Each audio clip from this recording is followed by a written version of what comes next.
ইঁদুর ধরা ফাঁদ দিয়ে কিভাবে ইঁদুর ধরবেন সেটা আমি দেখাবো। আমি এখানে রুটি ব্যবহার করতেছি।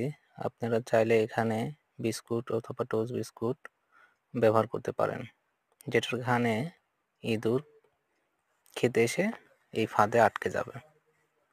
তো আমি রুটিটা এখানে ভালোভাবে আটকে দিচ্ছি, যেন খুব সহজে খেয়ে না চলে যেতে পারে, খেতে গিয়ে এখানে আটকে যায়। তো আমি খুব ভালোভাবে এটা লাগাই দিচ্ছি এখানে। লাগানো শেষ।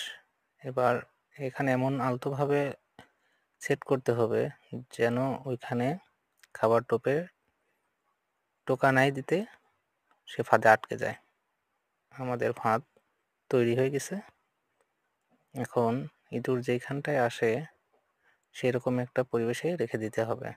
আমার এখানটায় ইঁদুর আসে, তা আমি এইখানেই রাখছি। আপনাদের যেখানে ইঁদুর আসবে সেখানে আপনি রেখে দিবেন। তারপরে কিছু ধানের গুঁড়া এবং চাউল আমি ফেলে রাখছি, যেন ইঁদুর এগুলো খেতে এসে পড়ে যায়। দেখা যাক ইঁদুর পড়ছে কিনা। এই যে আমার ফাঁদে কিন্তু একটা ইঁদুর আটকে গেছে। দেখুন কত বড় একটা ইঁদুর আমার ফাঁদে আটকা পড়ছে। আপনারা ঠিক আমার মতো করেই ইঁদুর ধরতে পারেন এরকম একটি ফাঁদ ব্যবহার করে।